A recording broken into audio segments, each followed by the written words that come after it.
Have you heard there's something going on in Ukraine? Well, that's given the Conservatives an opportunity to roll back wokery, apparently. Thank goodness for that, because that's what everybody's concentrating on. They're going to roll back wokery and sweep away the fluff of Partygate. So said Jacob Rees-Mogg. You're better informed than I am. I don't know anything. The Minister for asking the public to tell him something good that's happened because of Brexit told a meeting of Tory activists that Vladimir Putin's invasion of Ukraine had created a new seriousness which made woke arguments about the use of language look like nonsense. Said the man who is a 6-foot plank of bespectacled nonsense. He said the Conservatives should take advantage of the situation by taking a robust approach and refusing to accept the use of socialist vocabulary, like saying chair rather than chairman, or Beijing rather than Peking. Just when you thought this ghoul couldn't get any sillier, after he started an inquiry into the return of imperial measurements as a Brexit bonus, he just did. First off, what's the Tories' obsession with the use of the word robust? Absolutely everything is robust to these people. I mean, they say robust more than they say dos vidania. And second, socialist vocabulary. Socialist. Is this bloke serious? No. Well, he's not a serious person. He's a silly person. He's a wilting pile of affectations and tics, a sort of poor man's idea of what a posh person is like, who gathers to himself vast riches and votes against the interests of the poor and the needy while spouting on about Jesus and how pious he is. You know, if the good Lord did actually come back to walk among us again, I'd say that people like him, who use religion as a weapon, would be right at the top of the Lord's to smite list. We see you, smug. So according to him, it's socialist to say chair rather than chairman. It's a retrograde step to acknowledge that the boss might be a woman, you know. Have you ever in your life heard anything more risible than this confected, dainty twiglet? However, due to current circumstances, he said he was willing to say Ukraine rather than the Ukraine. The Ukraine implies it's a part of Russia. But he is willing, Smug is willing to say Ukraine rather than the Ukraine in recognition of the bravery of the Ukrainian people. Yeah, I'm sure they're very appreciative. Thank you. That's him doing his bit. God. Our eye has been taken off the ball by that thing that's going on, the end of the world. The end of the world will actually do that to you. There's a whole lot that's been going on all the while. And I'll get to much of it later. Painful. We are being taken advantage of. Bent over a desk saying, "Thank you, sir, may I have another?" Socialist vocabulary. Speaking at an event hosted by Conservative Home website on the fringe of the Conservative Spring Conference in Blackpool, Smug said that the war had exposed the scandal over pandemic parties at number 10 Downing Street as a trivial distraction from issues of real importance. Said the guy who's trying to bring back inches and feet, pounds and ounces, shillings and pence. Nice try, Smug, no sale. They were laws that your party brought in, the pandemic laws, and people were fined for ignoring them. People obeyed those laws, even the bloomin' Queen, who sat alone at her husband's funeral.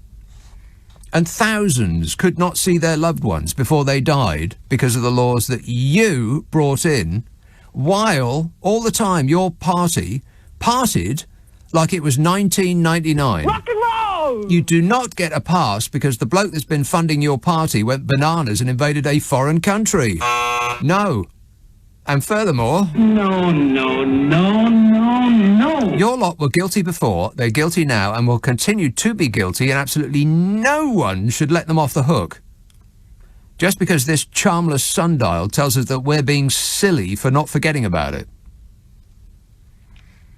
Smug said the Ukraine crisis was a reminder that the world is serious, and that there are serious things to be discussed and serious and difficult decisions for politicians to take, whether this is about reopening and having new licences for oil wells in the North Sea, or whether it is about getting away from the wokery that has beset huge sections of society.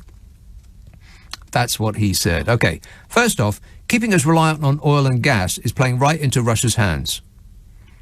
There's not enough oil or gas in the North Sea to last, and it will take ages to reopen wells, and fracking will take maybe decades, and anyone who says that we should be doubling down on fossil fuels is doing Vladimir Putin's work for him.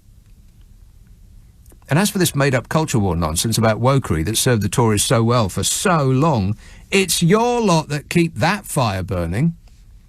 If you just stopped clutching your pearls to your chest in this fake Victorian fainting fit every time you're asked to consider the feelings of someone else, it wouldn't be such a thing.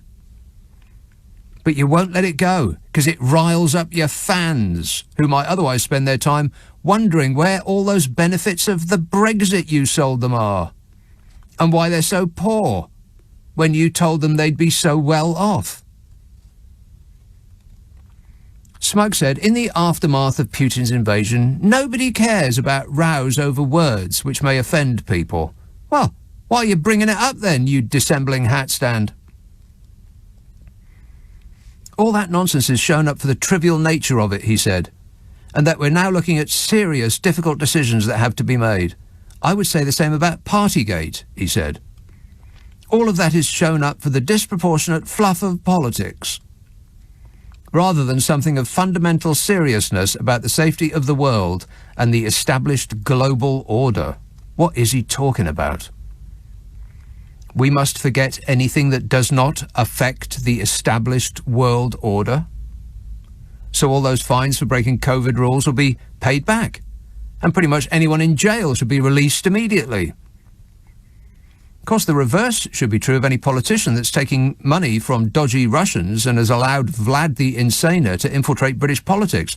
That would be of fundamental seriousness about the safety of the world and the established global order. Smug said, when we look back in 36 years at Partygate, people will think, what were they on about? They were moving from COVID to Russia and Ukraine, yet they were distracted by whether or not the PM spent 5 minutes in his own garden. It's fundamentally trivial, he said. And translated from the supercilious to English, that means that anything a Tory minister does is none of our business. And anyone who says otherwise will be dealt with under the new Crime and Sentencing Bill. The Ukraine crisis meant that politics were recalibrated with a new seriousness, he said.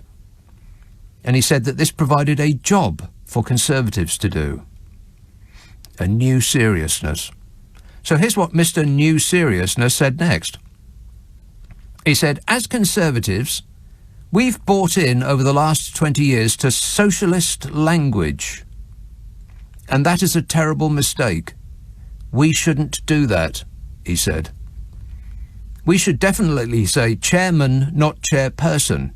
We shouldn't allow the beginnings of woke language to feed in, because when you begin to accept their argument, you begin to accept their argument. He said we should be, here it comes again, robust about how we use the language. If we just seed the ground, then wokery advances. But when serious things happen and wokery is in retreat, we should make these arguments, said Mr. New Seriousness.